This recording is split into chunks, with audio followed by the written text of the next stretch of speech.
Gaming সেকশনের কমিউনিটির একজন ক্রিয়েটর, গেমিং রিলেটেড ছিল, রোস্টারও ছিল। তো সে নাকি ইন্তেকাল করছে। তো ইন্না লিল্লাহি ওয়া ইন্না ইলাইহি রাজিউন।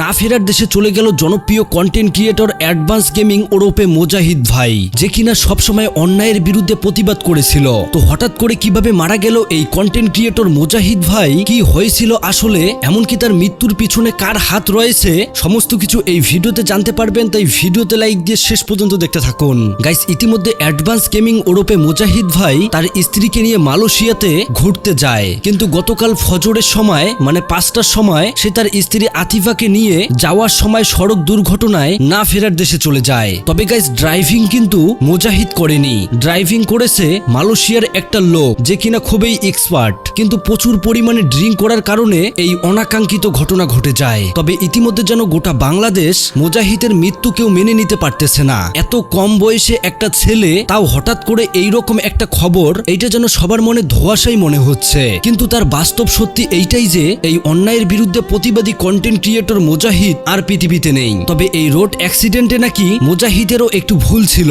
মুজাহিদ গাড়িতে বসার সময় সিট বেল্ট লাগায়নি, সিট বেল্ট লাগালে হয়তো সে বেঁচে যেত। কেননা হঠাৎ করেই মুজাহিদ যেই গাড়িতে ছিল সেই গাড়ির সাথে আরেকটা গাড়ির সংঘর্ষ হয়, আর এত পরিমাণে সংঘর্ষ হয় যে তারা সামনের দিকে হেলে যায়। তবে মুজাহিদের স্ত্রী আতিফা পিছনে বসার কারণে সে বেঁচে যায়। আর ইতিমধ্যে এইটাও জানা যায় যে যেই গাড়ির সাথে মুজাহিদের গাড়ি সংঘর্ষ হয় সেই ড্রাইভারকে মালয়েশিয়ার পুলিশ গ্রেপ্তারও করেছে। তবে এই বিষয়টা নিয়ে তেমন একটা স্টেপ না নিলেও এইটার কড়া স্টেপ নেওয়া দরকার মালয়েশিয়ার আইন সংস্থার। আর সেখানকার আইন ব্যবস্থা হয়তো এইটাও জানে না যে বিডি কমিউনিটির একজন জনপ্রিয় কন্টেন্ট ক্রিয়েটর এই মুজাহিদ।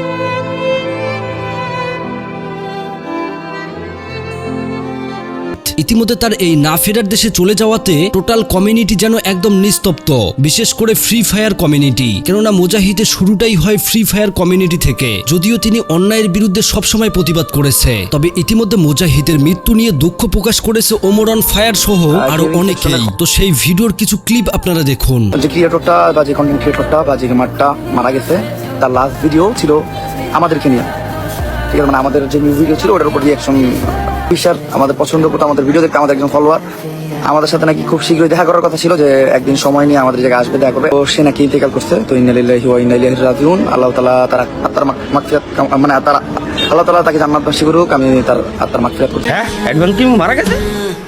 হ্যাঁ,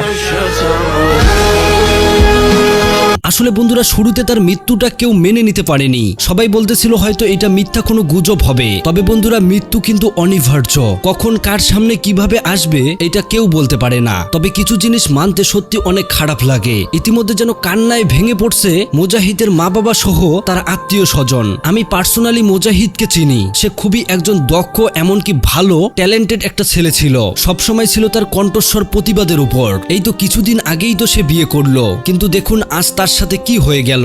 দুনিয়া সবকিছু আপনাকে ছেড়ে দিলেও মৃত্যু কখনো আপনাকে ছাড়বে না। You must answer Allah's call. আল্লাহর ডাকে আপনাকে যাইতেই হবে, এইটাতে কেউ আপনাকে রক্ষা করতে পারবে না। তবে কিছু জিনিস মানতে সত্যি খুব কষ্ট লাগে, যেটা অ্যাডভান্স গেমিং এর সাথে হয়েছে। তো যাই হোক প্রিয় দর্শক, অ্যাডভান্স গেমিং এর জন্য আপনারা সবাই দোয়া করবেন, তিনি খুবই একজন ভালো মানুষ ছিল। তো যাই হোক, পুরো ভিডিও দেখার পর যদি আপনাদের কোনো মন্তব্য থাকে অবশ্যই কমেন্ট করে জানাবেন। আর হ্যাঁ, পারলে ভিডিওটি সবাইকে শেয়ার করে দেখার সুযোগ করে দেবেন। আল্লাহ হাফেজ।